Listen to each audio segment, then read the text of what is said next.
Okay, we're looking at the Alter Rebbe Shulchan Aruch, chapter 617.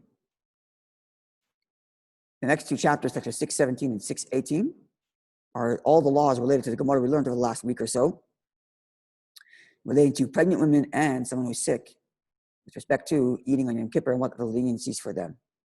So, Siman Tafish Zayin Din Ubro Menika, Yeldes, Yeledes, Yom Kippurim B'vay Heisifim. The law of a pregnant woman, a woman who's nursing, and a woman in childbirth on Yom Kippur.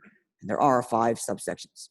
Aleph, number 1, Ubedes and Menikes, a pregnant woman or a woman who's nursing, Misanes and Mashlimois, are required to complete the fast Yom Kippurim on Yom Kippur, off the bat, to start with at least. However, if as they're progressing, there's problems, we have to amend that. But to start with, they are obligated to fast. That's the first opening statement. But days, sorry? Well, yeah, that's, in other words, one shouldn't say that they're exempt. Like children are exempt. You get to a certain age, we start to encourage them. Pregnant woman is required. Under certain circumstances where there's an exemption. So let's see what the exemption is. A pregnant woman that smelled some food. And if you don't feed her of that food, perhaps she will miscarry. And you're going to see how Alter Rebbe explains this Gemara a bit different than the way we learned it. Because the fetus smelled this food and wants it. The fetus, the unborn child, is the one that wants it. And if she doesn't eat from it, then the fetus will push its way to go out. And the result is that both of them are in danger. Remember we learned the Gemara, we said that it was a question of the woman. When we learned the Gemara, we pointed out from Rashi that it would seem like the woman smells, she wants it, and that's why it's in danger. Here the Alter was interpreting it that the fetus itself wants it. And therefore the fetus itself is going to want to push its way out to get that food that it really wants. And therefore they're both in danger. So what do? First, you whisper into her ear, today's Yom Kippur. Perhaps she'll be able to calm herself down, or lisapik more accurately is control herself. Now, if with those words her mind is put at ease, again, Alter Rebbe says, the fetus stopped wanting it, the unborn child stopped wanting that food, because the child remembers that it's Yom Kippur, mutav good. See, Alter Rebbe is learning that the Gemara is talking about the virtue of Rabbi Yochanan in the womb, not just the mother, or more about Rabbi Yochanan. Okay, now, so what's interesting though is that we're taking that story in the Gemara as a halachic teaching. That before you feed the woman, before you give her the food, tell her it's Yom Kippur, hoping that this will calm her down. Now, if her mind is not set at ease and she still wants it, and she continues saying, I need to eat this, or the baby's it's gonna be, dangerous. See the next chapter, which we'll get to, God willing, next week. How exactly you define what it means when someone says, I need for what? I need because I have a headache. I need because what? How do we define what I need? We'll get to that, God willing. But if she said I need, under those circumstances, or her face started to change colors, even if she didn't verbalize and say, I need to eat. You dip some stock into some of the sauce of the food that she wants and some of the gravy, and let her suck on it or lick it. And perhaps her mind will be set at ease by tasting it already. And again, we're trying to minimize the amount of prohibition. First, by ignoring it completely, calming her down verbally. That doesn't work. Begin by giving her a taste. And if her mind is still not set at ease with this, and her face is still, different colors, she keeps on insisting, I need it, in accordance with the laws described before. You give her from the actual sauce, the actual gravy, not just dipped in. But that there puts in you start out by giving out in intervals less than the amount of that one would be liable for capital punishment. Remember this, we said that it's forbidden to eat anything in Yom Kippur or drink anything in Yom Kippur, but there is a minimum threshold for which one has to eat or drink in order to be liable for Yom Kippur. And therefore, under this circumstance, we need to give her to eat or drink in this case because she's taking some of the gravy. She needs to drink in order to survive Yom Kippur. But if all we really need to do is set her mind, So in order to do that, we can begin by giving her shots of that gravy in amounts that are less than her cheekful. And that way, at least in each time, she wouldn't be in violation to the point of culpability, even though she's in violation of Yom Kippur, but we have no choice about that. We'll explain more details of this in chapter 618, coming on during the next week. And if, even after giving her some of the sauce or some of the gravy, her mind is still not set at ease, give her the actual food. Again, giving her in intervals, the amount less than the minimum amount for culpability, until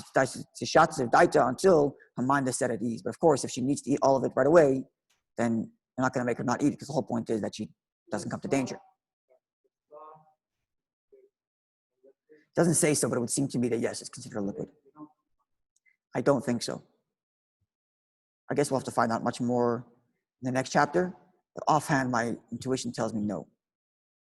Right? Because you say, if you're eating, like we said before, we learned this before, we said that if you eat sauce with the food, then the sauce combines. But I'm wondering if you take sauce alone, that's considered a solid? It seems like they're separate, yeah. Like what? Right. He didn't say make sure that you're not violating the shear here when you're taking. Yeah, you're right. Okay. Now here, Alter Rebbe adds another layer, which is not explicitly in the Gemara, but as you'll see in the footnote there, it's from the Rush. Not just someone who's pregnant. Any person who's smelled some food, and his craving for that food is such that his face started to change colors.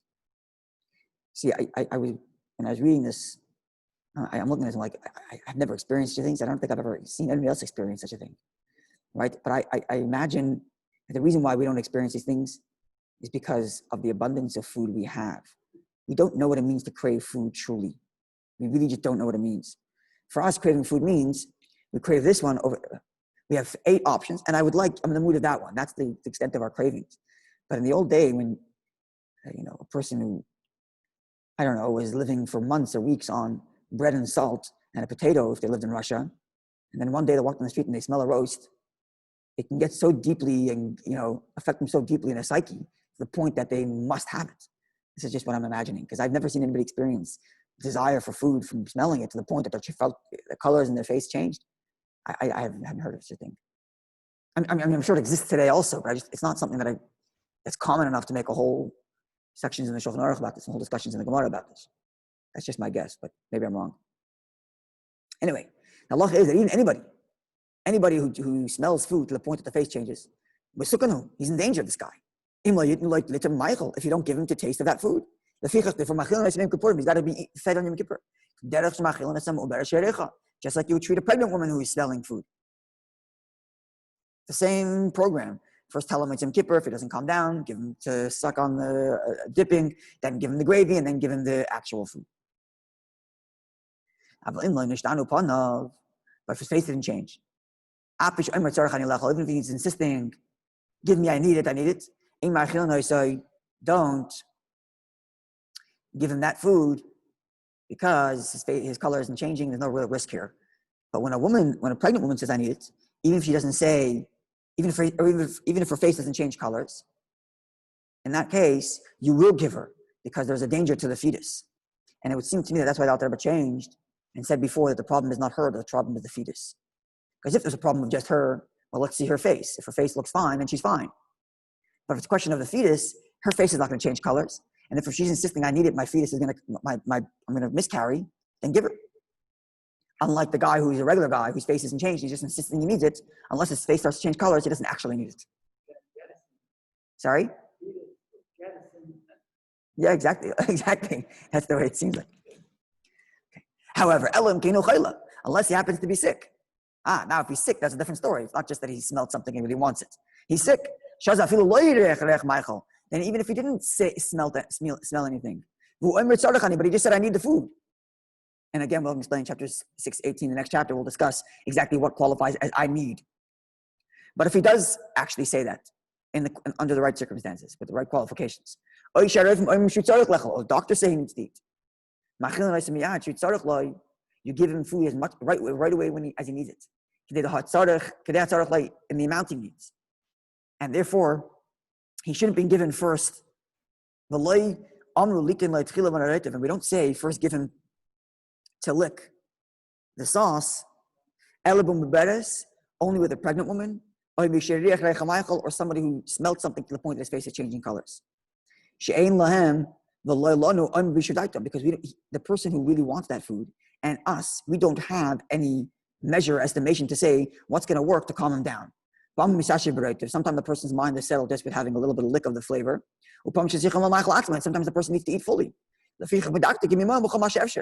And therefore we try to be as minimalist as possible. When you're coming to a sick person, that the doctor say he needs to have X amount of food, get his blood sugars up, then you have to tell him, okay, take a lick. It's not a question of the psyche. If it's a question of the psyche, okay, so well, it depends on how intense his craving is. If it's a question of the body, and the doctor says he needs X amount of food, then give him. Nice lick, give him exactly what the doctor said to give. Even if he says, even if we're feeding him based on the fact that he says, because he said, I need, in accordance with the conditions described in the next chapter. You give him until he says, okay, enough. Because in this case, it's not a question of his psyche calming down, but a question of his body restoring energy. And therefore, you give him as much as he needs.